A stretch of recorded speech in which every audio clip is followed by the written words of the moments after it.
मौनी अमावस्या के दिन स्वामी अभिमुक्तेश्वरानंद महाराज और प्रशासन के बीच में जो टकराव था वो अभी भी जारी है, विवाद बढ़ता चला जा रहा है। स्वामी अभिमुक्तेश्वरानंद के जो शिष्य हैं वो भी हमारे साथ हैं, हम उनसे भी समझना चाहेंगे। मौनी अमावस्या के दिन एक विवाद हुआ, आप किस तरीके से उसको देख रहे हैं? बात बहुत छोटे से शुरू हुई थी। हम लोग तो प्रेम से यहाँ से स्नान करने के लिए विधि विधान से निकले थे और वहाँ पहुँचने के बाद जिस तरह से प्रशासन के द्वारा बच्चों को मारा गया, सन्यासियों को मारा गया, शंकराचार्य जी को अपमानित किया गया और फिर उसके बाद उनके रथ को घसीट करके यहाँ ला करके छोड़ दिया। रात में 1 बजे तक यही प्रतीक्षा करते रहे वो कि कोई आए बातचीत करे ताकि पटाक्षेप हो जाए। 1 दिन, 2 दिन, 3 दिन, 4 दिन, लगभग 9 दिन पूरे हो गए। आज 10वां दिन है। 10 दिन बाद भी जो मूल बात थी वो आज भी बनी हुई है। मूल बात ये थी कि बच्चों को, निरपराध बच्चों को मारा गया, सन्यासियों को मारा गया, शंकराचार्य जी को अपमानित किया, वो बात अभी भी बनी हुई है। दुनिया भर की बहुत सारी बातें बीच में लाने की कोशिश की गई कि कौन शंकराचार्य असली है, कौन नकली है, नोटिस दिए गए, दुनिया भर की चीज़ें की गई, तरह तरह के बयानबाजी कराए गए दूसरे लोगों के द्वारा, लेकिन मूल बात तो अभी भी बनी हुई है। मूल बात जो है वो अभी भी बनी हुई है। उसके समाधान के लिए न सरकार की तरफ से, न प्रशासन की तरफ से, किसी की तरफ से कोई भी, यहाँ तक कि अपराध बोध कि हाँ हमसे गलती हुई ये भी नहीं कहा जा रहा है। अपराध बोध नहीं होगा तो क्षमा याचना या क्षमादान, ये तो अपराध बोध के बाद होगा। अभी तक कोई ऐसी परिस्थिति नहीं है और इस बात को सहजता में नहीं लिया जा सकता है। ये बहुत गंभीर विषय है। चोटी पकड़ के देखिए, चोटी जो है ना, हिंदुओं के आस्था का प्रतीक है, हमारे स्वाभिमान का प्रतीक है। जब आप हमारे स्वाभिमान पर चोट करते हैं तो यदि कहीं से आवाज़ नहीं सुनाई पड़ रही, इसका मतलब संवेदनशील मुखिया को ये नहीं समझना चाहिए कि बात समाप्त हो गई, ये बात छोटी हो गई। आपने जो संवेदना, जो हमारा, देखिए यही देश है जिसमें मुगलों के ज़माने में चोटी काटने के लिए कोई जब आता था ना तो गला कटवा देते थे, चोटी नहीं कटवा देते। चोटी हमारी पहचान का अंग है। ये बात जैसे जैसे जनता के बीच में जाएगी कि चोटी को अपमानित किया गया है, धोती को अपमानित किया गया, साधु होने के कारण मारा गया, शंकराचार्य होने के कारण उनको अपमानित किया गया क्योंकि वो सत्य बोलते हैं, उसके दूरगामी परिणाम होंगे जो कि इनको भुगतने पड़ेंगे। इसीलिए संवेदनशीलता का परिचय देते हुए इस मामले के पटाक्षेप के लिए सरकारों को प्रयास करना चाहिए, जो कि अभी तक नहीं किया जा रहा है। आज भी हम देख रहे हैं कि काफ़ी सारे साधु संत समर्थन में आए हुए हैं।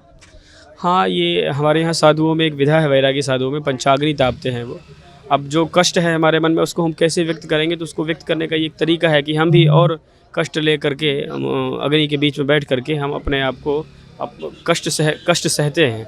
तो ये कष्ट सह रहे हैं कि महाराज जी आपको इतनी पीड़ा दी गई है, अब उसको हम कैसे व्यक्त करें। तो अपने ऊपर कष्ट लेकर के, कष्ट सहने के लिए यहाँ पर बहुत सारे साधु संत आकर के पंचाग्नि ताप रहे हैं, जिसमें उनके मस्तक पर अग्नि, अगल बगल में अग्नि, और ऐसे करके वो तापते हैं। ये विधा है। अपने यहाँ ठंड में ठंडे पानी में रहते हैं, गर्मी में और गर्मी में रहते हैं। विपरीत परिस्थिति को में शरीर को ढाल करके अपने व्रत की दृढ़ता को व्यक्त करने का ये एक तरीका है। उसी तरीके को व्यक्त करने के लिए बहुत सारे साधु यहाँ आए और आकर के उन्होंने उसको व्यक्त किया है आज। अच्छा, हाल ही में हम चाहेंगे वो घटना भी बताएं आप, जिस दिन जो है लोगों ने घुसने की कोशिश करी थी और काफ़ी सारे नारे लगाए थे, उसको बताइए। नहीं, ऐसा है ना कि लोग जो हैं तरह तरह से महाराज जी को परेशान करने की कोशिश कर रहे हैं। उनकी सुरक्षा पर प्रश्न चिन्ह तो लगा ही हुआ है। सरकारों को पहले भी हम लोगों ने, केंद्र की सरकार को कई बार पत्र लिखा कि भाई महाराज जी की सुरक्षा सुनिश्चित की जाए। फिलहाल उसकी कोई सुरक्षा, तो महाराज श्री की सुरक्षा के लिए केंद्र सरकार के अंदर कोई भी संवेदना तो दिखाई नहीं पड़ती है। यहाँ पर जो प्रस्तुत संदर्भ है उसमें एक दिन कुछ लड़के आए और आकर के उन्होंने यहाँ पे हुड़दंग किया, नारेबाजी की, धक्का मुक्की करने की कोशिश की। यहाँ तक तो फिर भी मान लीजिए कोई बहुत बड़ी बात नहीं थी, ऐसा सब चलता रहता है। हमारे जो दूसरे सहयोगी हैं उन्होंने जब बिना हाथ लगाए उनको बाहर करने की कोशिश की तो उन्होंने देखा कि उनकी कमर में असलहा था। असलहा देख करके हम लोगों को चिंता हुई कि भाई ये तो प्राण लेने के लिए आए हैं या उस तरह की भावना से आए हैं। तो हम लोगों ने स्थानीय जो थाना है, मेरा प्रशासन है, उनको सूचना दी कि भाई महाराज जी की सुरक्षा सुनिश्चित करिए, अथवा कोई बात यदि आती है तो उसके जिम्मेदार आप होंगे। तो इस तरह से, लेकिन देखिए अभी भी बात वही है। आप क्या डरा करके उनको बात कहने से रोक देंगे क्या? डरा करके वो नहीं डरते हैं किसी से, हम लोग भी किसी से डरते नहीं हैं। लेकिन सुरक्षा के संदर्भ में जो प्रशासन की अपनी संवेदना है उसको व्यक्त की जानी चाहिए। तो लोग आए थे और लोग पीछे पड़े हुए हैं। टारगेट में तो महाराज जी को ले ही रखा है।